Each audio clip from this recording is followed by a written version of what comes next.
My name's Dave DeBow, founder of MoneyPartnerFormula.com, and this show is built for everyday real estate investors who are actively doing deals and looking to scale using other people's money. So if you're an active real estate investor and you want to get featured on this show to talk about your own real estate and capital raising experiences, then just go to daveinterviewsyou.com. Now let's get rolling with this episode, and remember to subscribe for daily interview content. Hey gang, our special guest today, zooming in from York, Pennsylvania, is Hilary Graves. And Hilary is in the multifamily investing space, and she has a specialty in helping people raise capital for deals and bringing on limited partners and doing multiple deals across multiple markets. So Hilary, welcome to the show. Great to have you.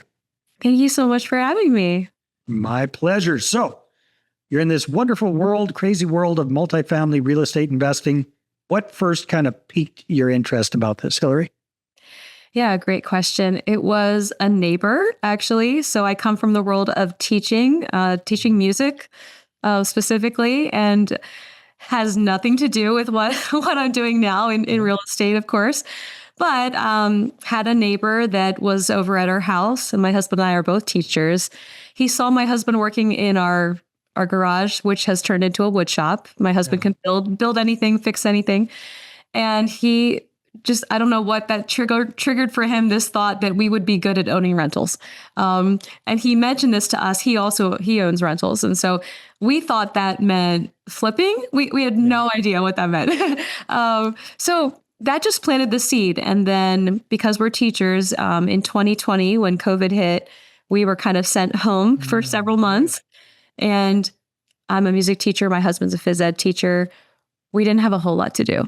So we were not teaching live or anything like that. We were just making videos. So that was our point of just studying. We had the time to do it. We started reading books, listening to podcasts, and decided pretty quickly that this was something we were going to do. Like we had enough information from those first couple podcasts and books that we thought, okay, regular people do this.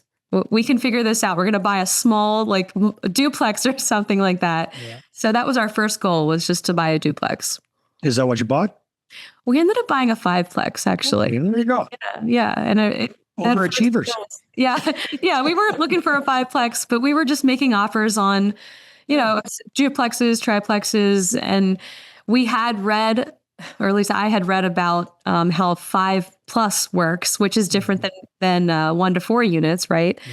And so I understood enough about that to kind of get excited about that model. Mm-hmm. And I was like, no, I think we can go for a 5 if there's one. Was it local to you guys? Was it local? Yeah. Yeah. Okay. Yeah. It's less than 30 minutes away from us. And our realtor brought it to us, and we made an offer and we got it. And okay, so there's a big difference from that to jumping up into big multifamily properties, 100+ units, which I think is what you're playing in these days. How did you guys make that transition? Yeah, so that just came from, again, reading more books. We had now we owned a few properties. It was working. The model was working. We understood how the numbers worked, and we realized from this education really that the larger multifamily was not that much different. Mm-hmm. The numbers worked the same. It was just that now you have a team, you kind of stay in your lane and do maybe one specific task or a few specific tasks that you're really good at, but then the rest of the team has their specialty as well. Right. And I joined a mastermind that kind of teaches you even more about how to do larger multifamily. And that was where I met my first partners. Nice. So when it comes to being part of the team players, that is huge. Are you and your husband still working together as a team in the real estate investing business? Is it both of you, or is it more you? So well, my husband and I definitely take care of the local properties together. Mm-hmm. That's definitely a husband-wife team effort there. But as far as the larger stuff, that's mostly just me. Yeah. And so I kind of partnered up with people in that mastermind, and we had our first big meeting was actually in Denver, Colorado, and my husband went to a Rockies game and went on a hike and on a big long run. We had a lot of fun. And I stayed inside the building, so that's kind of we stay in our lanes too.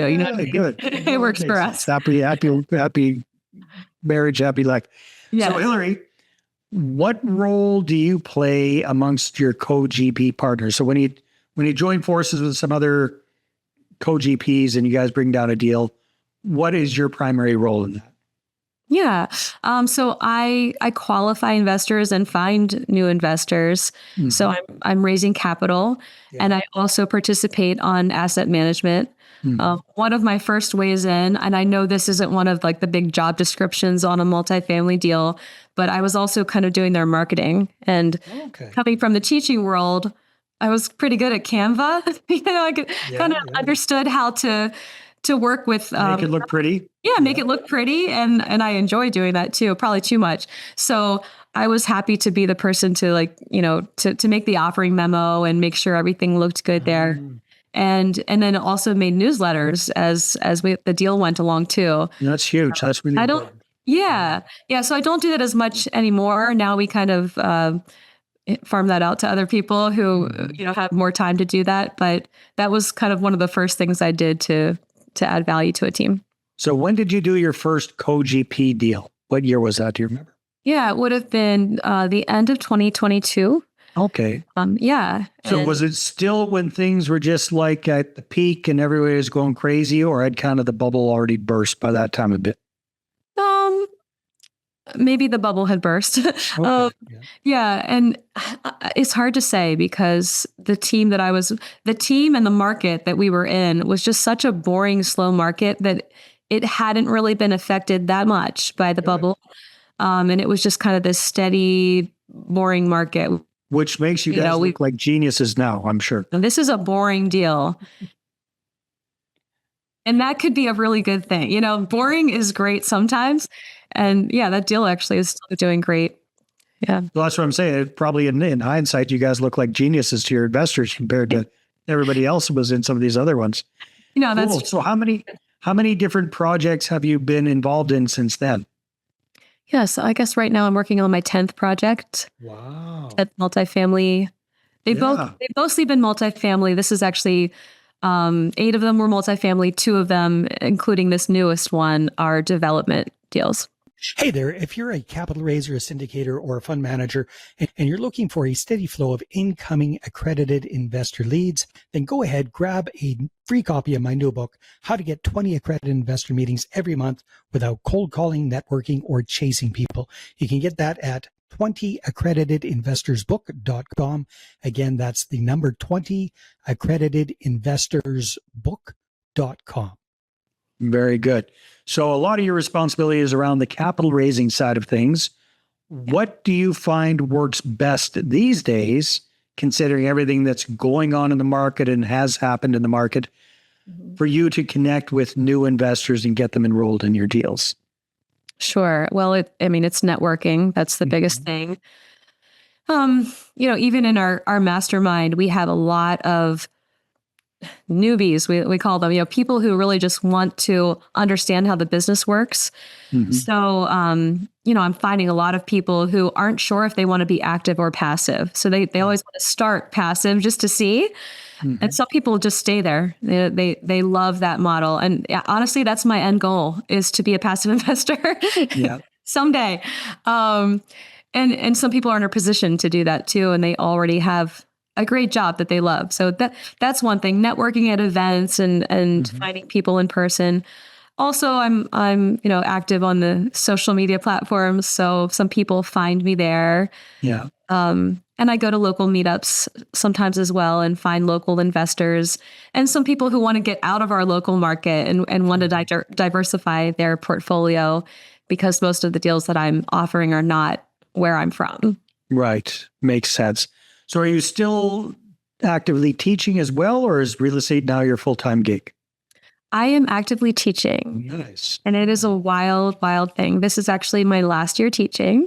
So it's my 25th year, and it's going to be very, very different when I'm not doing this anymore. I think so. Yeah. But yeah, and it's been wonderful. So I feel like I'm in a great spot where I'm going to miss my job. I'm not one of those people that feels like burnt out from teaching, but it's a great thing to have 2 great things that you want to do and just make a change and go for something new. But of course, never, ever lose the music. That's my favorite thing in life is music. So Yeah. Yeah. No, but now you've got real estate, which is also music to your ears. Forgive that terrible pun. in a very different way. Exactly. Okay. Yeah. So moving into 2026, you're going to be retiring from the teaching career. What does that mean for real estate for you? Are you going to be kicking things up a notch or keep going at a similar pace? What are your goals for the new year? Yeah. I mean, when I look at what I've been able to accomplish while teaching, I just think, wow, I can't imagine what's possible when I don't have a W-2. That's going to be absolutely wild. So yeah, I want to contribute as much value to the teams that I'm part of as possible. And I think that will just mean being able to talk to more investors and make more relationships there. If I'm being completely transparent, just being a little bit more in touch with my investors. Yes, we do a monthly update, of course, and I get on the phone with them probably once a month if they desire it. But I want to be more intentional about that and reaching out to people and just seeing where they're at. Yeah. And then when I have a deal to offer, I'll really know the lay of the land of my potential investors and if this is the kind of thing they're looking for. Very, very cool. Very smart. So with the experience that you've garnered over the last 4 or 5 years, Hilary, if you were talking to somebody kind of new in the syndication space,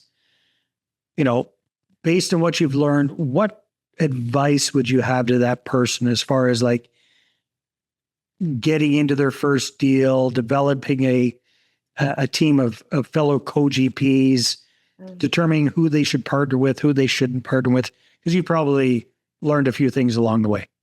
Yeah, absolutely. I mean, I think the biggest advice I always give people is get out there and do something. You got to get out there and meet people. And whether that is joining a mastermind, going to a meetup, becoming an LP on a deal, once you get out there and you start talking to people that are actually doing this, they're doing it full time and they're the active investors that really know the ins and outs of a deal. You start to learn what this business is like and you get to know people. You get to know the kind of people that you want to work with, maybe the kind of deals that you want to do. And yeah, you can't just read books. That's the biggest message. You really have to get out and get involved in some way and meet people that are doing this. All right. And then the other side of the coin is people that are already doing this, but aren't maybe as good at raising capital as you are. Any tips or suggestions for those folks? The biggest one is probably just be genuine and really learn what you're offering. I had some mistakes early on where I was guilty of not doing that. Maybe not the genuine part, but I remember offering a deal before we had completely finalized the underwriting. Ooh. Yeah, and so I'm offering this like amazing IRR, and then the lead sponsor was like, "Oh, you already put that out to investors? That was not the final version of the underwriting." Oh my gosh! And I had to like backpedal. All these people signed up expecting amazing returns, and then my goodness, and that was so embarrassing. I mean, luckily I hadn't reached out to everybody that had given me a soft commitment. It was my very first deal, so yeah, learned a lot from that experience of just know the in and out of what this deal really is about, how they found it, how you found it. And what the return profile looks like, be able to talk your way all the way through the offering memo and have your answers to any question ready. Of course, you're going to get thrown off with questions anyway. They're going to come, but just kind of be ready for it. So you really, you can genuinely offer what the deal really is. Yeah, good advice. I think you're not the only one that's made that mistake. So, hey, Hilary, if people would like to find out more and maybe connect with you, where should they go? Should they go to LinkedIn? Should they go to your website? What works better? Oh, they can find me on LinkedIn. Absolutely. Hilary Graves, Bright Sound Investments. And my website is www.brightsoundinvestments.com. Now I get it. Bright sound, the musical background. There we go. It's all making sense now. Yeah. My logo is actually, it can be interpreted either as sound waves or apartment buildings. Like it kind of looks like both. You had fun in So, Canada. yeah, exactly. Exactly. Yep. Hilary, this has been a lot of fun. Thanks for being on the show. Yeah. Thanks for having me. It's been fun. All right, everybody, take care, and we will see you on the next one. Hey there, I really hope you enjoyed that episode. And as always, if you want to listen to more daily interview content, make sure you subscribe. And if you're an active real estate investor and you're doing deals and you'd like to get featured on this show, then just head over to daveinterviewsyou.com.